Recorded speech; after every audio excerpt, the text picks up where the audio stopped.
ич кийим цистит оорусуна алып келишин билчү белеңиз. Цистит эмнеден келип чыгат? Сууктун түшүшү менен циститтин да кези келет. Анткени суукта жүрүп суукка урунуу циститтин келип чыгышынын бир себеби. Көбүнчө цистит сасык тумоону коштоп жүрөт. Цистит дарытканага тынымсыз чуркатуучу дарт. Заара ушатканда ичтин ылдый жагы ачышып, чыдагыстай оорутат. Медицинанын тили менен айтсак, цистит инфекция. Оору козгогуч микробтор кирип кеткенден улам табарсыктын сезгенип оорушу. Эгер цистит кармаганда адам сасык тумоого да чалдыккан болсо, анда организм начарлап, инфекцияга туруштук берүүсү азаят да, инфекция организмге тарай баштайт. Мисалы, заара чыгаруучу жолдор аркылуу бөйрөккө өтүп, аны сезгентип ооруну козгойт. Андыктан күн суук тарткан кезден баштап кышта, жазда бутту жылуу кармоо зарыл. Себеби таман нервтердин бүткөн жери болгондуктан жылуулук муздакта тамандан өтөт. Өтүшкөн цистит кезинде заара чыгарууда кан аралашат. Бул учурда милдеттүү түрдө дарыгерге текшерилип, керектүү дарылоону жасоо керек.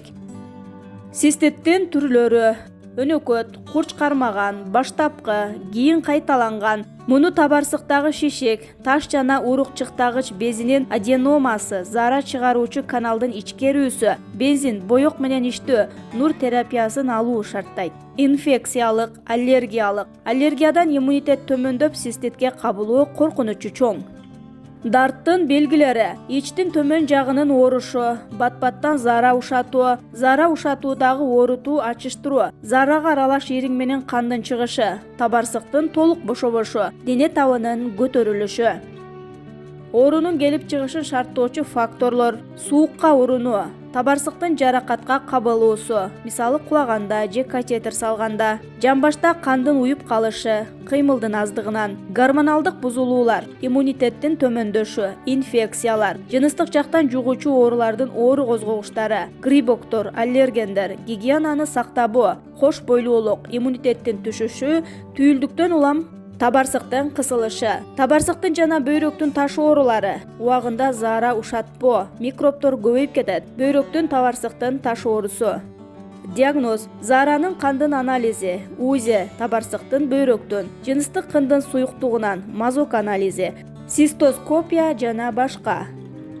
Дарылоодо колдонулат антибактериалдык каражаттар, ооруну басуучу дары-дармек, дары чөптөр, заара кубалоочу суюктуктар, газдалбаган минералдык суулар, диета кармоо, физиотерапия.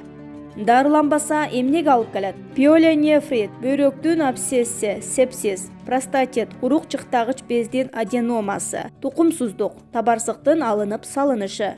Табарсыкка инфекция кайдан өтөт? Табарсыкка инфекция көбүнчө түз ичегеден өтөт. Кантип дейсизби? Дааратканага барып заңдаган соң таза аарчынбасаңыз, ал жерде микробтор калып калат да, алиги жакты карай жылып ооруну козгойт. Андыктан таза аарчынуу болгондо да кагаз менен арттан алдыны көздөй эмес, алдыдан артты көздөй таза аарчуу керек.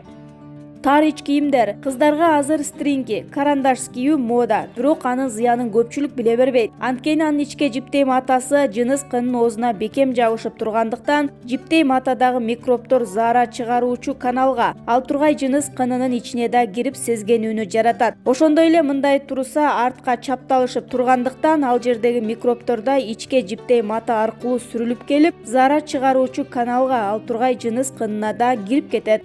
Нейлон колготкилер, тар жабышкан джинсылар. Аталган кийимдерди узакка кийип жүрө берсеңиз, анда жука чурайыңызда жылуу жана нымдуу температура түзүлөт да, бактериялар көбөйө баштайт. Алар болсо жогоруда айткан жолдор менен организмге кирип циститти жаратат.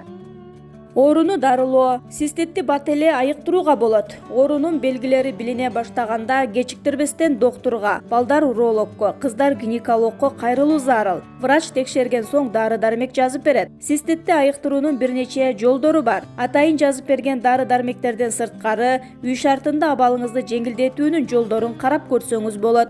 Цистит учурунда кайнатылган сууну же минерал суусун көп ичиңиз. Анткени суу менен кошо бактериялар бат чыгат. Бирок кофе же спирт ичимдиктерин колдонуу сунушталбайт. Алчаны как кылып кургатып кайнатмасына бал кошуп ичсе да, аталган оорунун алдын алганга жардамы тиет. Ромашканын кайнатмасын чай катары колдонуп, мумия дарысын ичсеңиз табылгыс дары. Мумионун бирден бир артыкчылыгы сезгенүүнү басаңдатуучу касиетке ээ. Доктор менен алдын ала кеңешип алып, бир күндө 3 маал 2ден таблетка ичип турса болот. Мумио менен дарылануунун мөөнөтү 20 күн. Үй шартында таманга аракты жылытып, компресс жасап, жылуу байпак кийип жүргөндө ооруну түп орду менен жоготпогону менен убактылуу абалыңызды жеңилдетет. Аталган ооруга кабылганда тамактанууга да маани бериш керек. Өтө ачуу, туздалган, майлуу тамактардан кыска убакытка оолак боло турган жакшы.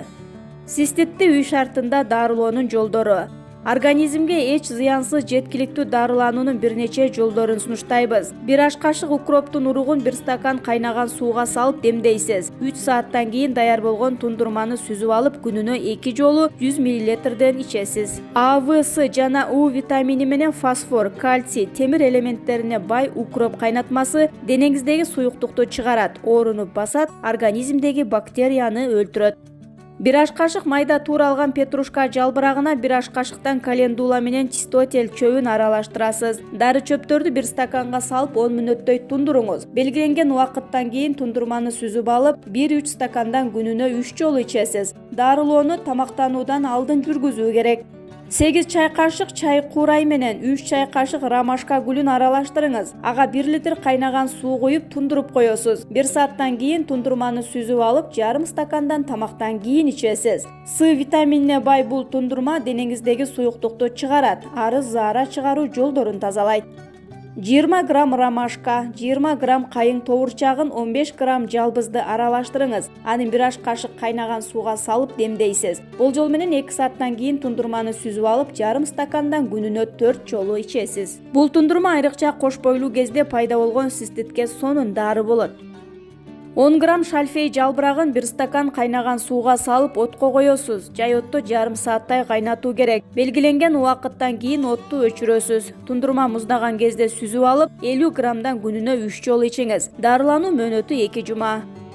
1 аш кашык талкаланган арча мөмөсүн 1 стакан кайнаган сууга демдейсиз. Стакандын капкагын бекем жаап, идиштеги кайнап жаткан сууга саласыз. 15 мүнөттөй буулоодон кийин сыртка алып коюңуз. Тундурма муздаган кезде сүзүп алып, бирдей көлөмдө кайнаган суу менен аралаштырып ичесиз. Арча тундурмасы микробду жок кылат, суюктукту чыгарып, ооруну дарылайт. 2 аш кашык ит мурун тамырын 1 стакан кайнаган сууга саласыз. Идиштин капкагын бекем жаап, казандагы сууга салыңыз. 20 мүнөттүк буулоодон кийин стаканды алып коюңуз. Муздаган кезде сүзүп алып, тамактан мурун ичесиз. Дарылоону 4 жолу 10 мл ичүү керек. Ит мурун кайнатмасы заара чыгаруу жолдорунун сезгенүүсүн дарылап, ооруганын басат, иммунитетти көтөрөт. Цистит болгондо сөзсүз дарыгерден алдын ала кеңеш алуу керек. Анткени оорудан таза айыкпай калып, оору өнөкөт түрүнө өтүп кетиши толук мүмкүн.